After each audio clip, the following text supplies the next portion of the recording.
summer in my studio. Welcome back. It's a bit of a wild, wet afternoon here in Cumbria, which is really very typical Cumbrian weather, I would say.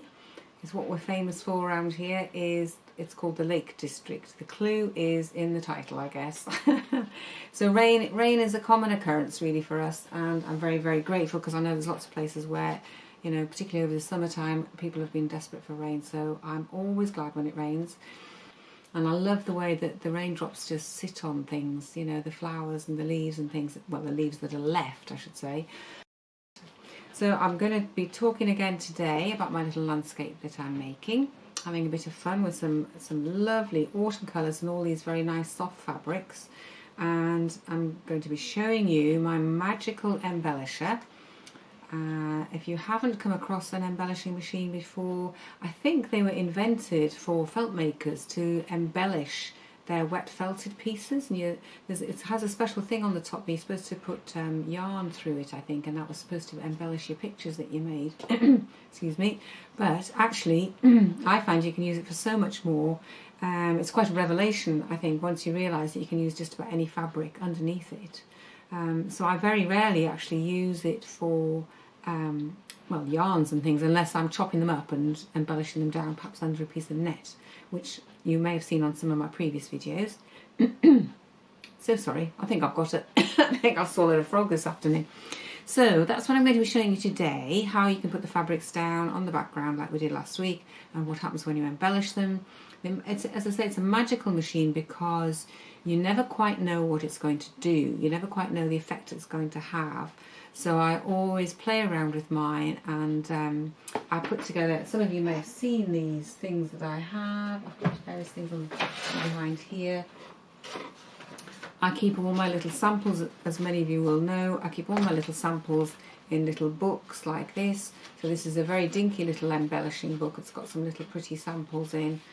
This is my main big one. It's like a big, oh, look at that, all those lovely colours, lovely textures.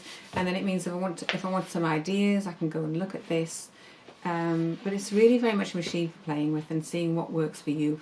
The fabrics that you have in may not be the fabrics that I have in, but just experiment and don't be afraid to play. You can listen to it. If it starts making, you know, noises like it's not very happy, then stop and don't use that fabric. Needles do break from time to time, but if you're careful and listen to it and you don't use it when you're stressed, I think it's very important to listen to what your machine is telling you. The number of needles I broke once because I was trying to push a job through, and it just, you know, the machine was just saying, no, you've got to stop now.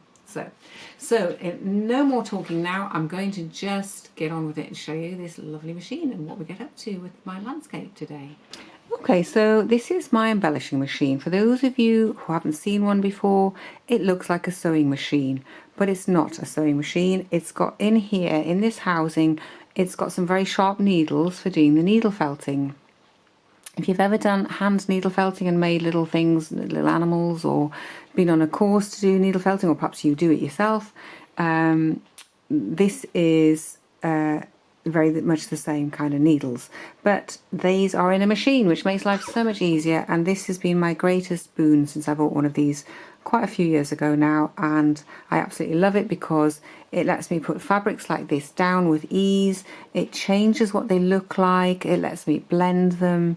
It's absolutely wonderful, and it's so simple to use because you simply press the foot down like you would on a sewing machine, and you put your foot on the accelerator and you let the machine do its work. I always try and listen to it when I'm working with it, so that I'm not using any fabrics that are too hard for it, because you don't want to be breaking needles because they are a little bit pricey to buy sometimes, and there can be a bit of a fiddle to change.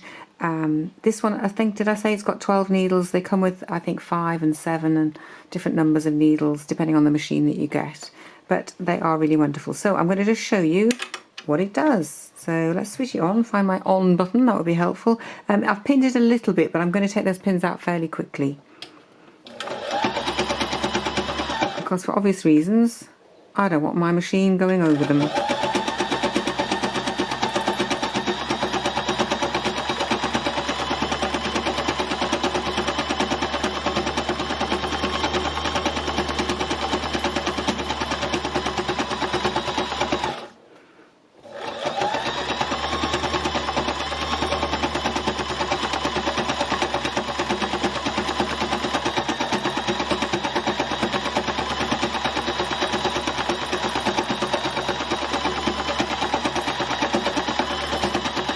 There we go. That's nice and easy, and I don't really tend to lift my presser foot up again, to be honest. I tend to leave mine down because I can alter the, there's a knob on the top, which means I can alter the height of this, so I can pull my fabrics in and out quite easily. I don't think all the machines actually do that, so, but that's what I do, in case you're thinking, why am I not pulling my presser foot up? If I turn that over, you can see that it's started to push the brown through onto the creamy colour, and that shows you that you're actually needle felting. You can actually see the circle of the needles there, and you can see how much I've done it and how much it's gone through. And if you don't like that where it is, you can simply pull it off again like that. So nothing is set in stone, as I said before. No harm can be done with this machine, really. It's just absolutely wonderful, unless, as I say, you break a needle. I'm going to put, what am I going to put next? I think I'm going to put some of this nice shiny coppery colour was next. Don't know what this is going to do, because this has got quite a black tinge to it, so we'll see what it does. I'll start in the middle and work out on this one.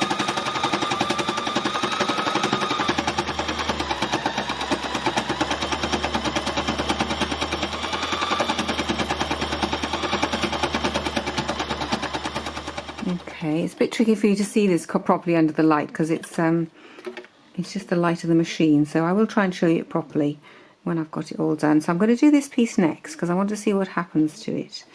And again, I'm going to start in the middle. You can start by lining it up with the piece below, but it doesn't necessarily, it's going to stay there. Or you can overlap them and make sure you do start it there.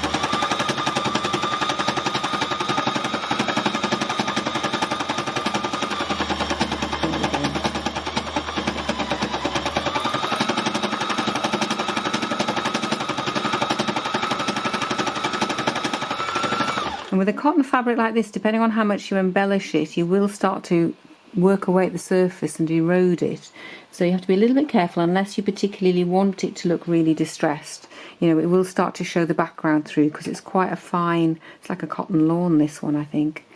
So that's left a little bit of a gap there. So I think what I'll do with that is I'll put a bit of this across that. See how that goes.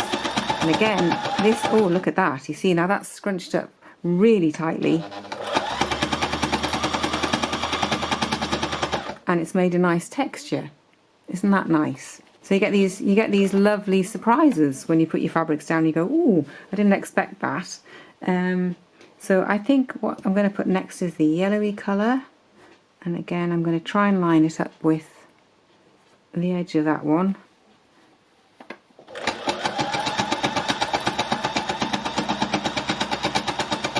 This one sounds a little bit harder, it's a bit more denser fabric, so I'm just going to take it steady.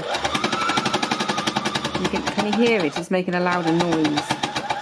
So when it does that with my machine, I do try and go slower.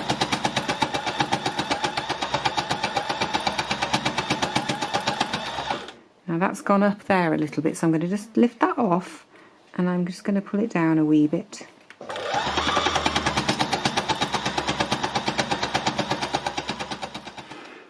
Okay, so the next bit, I'm actually going to do what I said I wouldn't do. I usually, as I say, work from one end, but for this one I want to start at the top because I want to see what I'm going to, I'm kind of treating it as two halves in a way, and I'm going to see what happens when I get this piece on.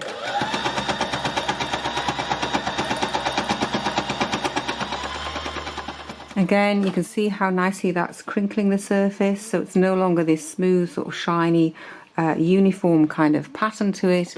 The embellisher is knocking that back and turning it into something new and different and exciting.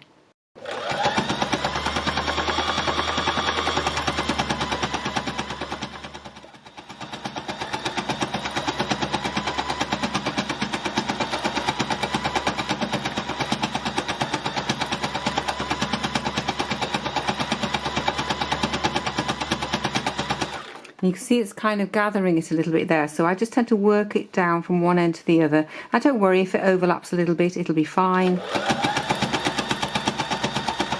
But you can work and just keep the frill, as it were, just kind of moving in this direction. It's a bit like quilting. You work from one end to the other, or from the centre outwards, and let the fabric move and you just push it along. There we go. And it also obviously just depends on what kind of fabrics you're using. You might not be using fabrics like this.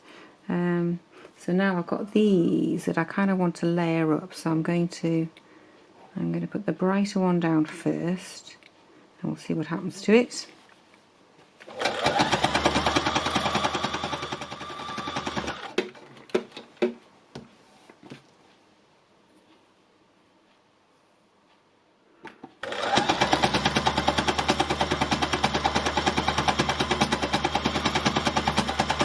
Obviously, as you layer fabrics up, you'll start to get a denser fabric going on underneath these needles. So again, I'm just taking it quite steady.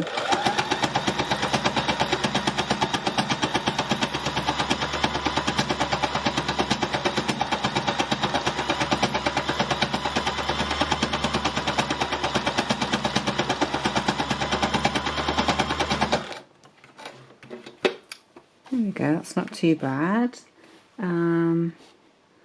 I think that might be a little bit of, I think a bit of this was next, I think. Now the question is, where am I going to put it? I quite like it there actually. I might just put that there.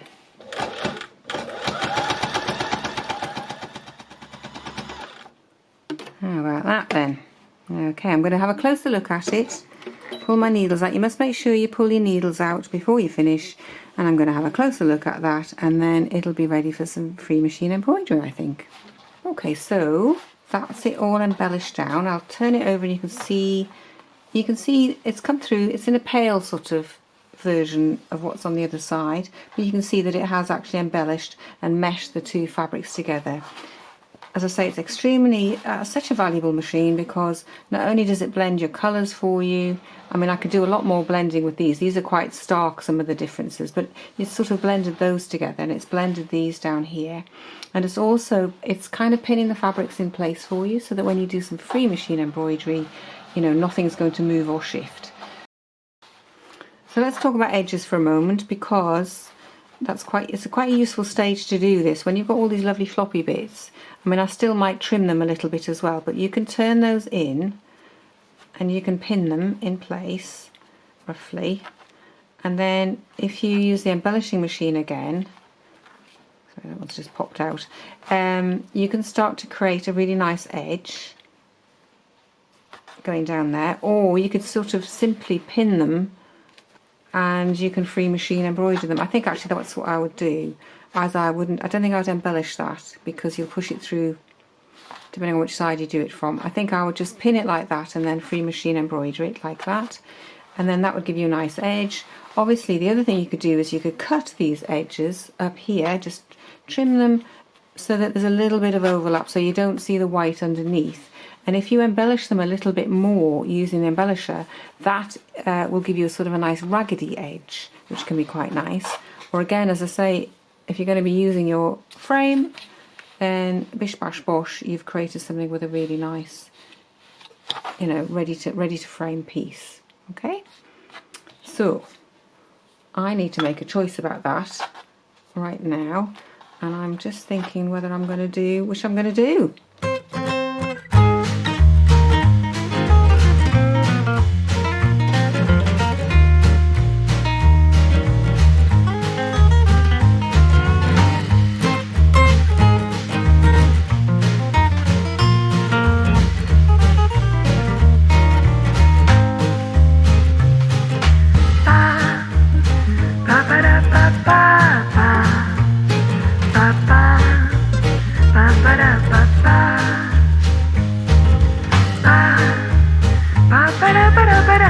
Ba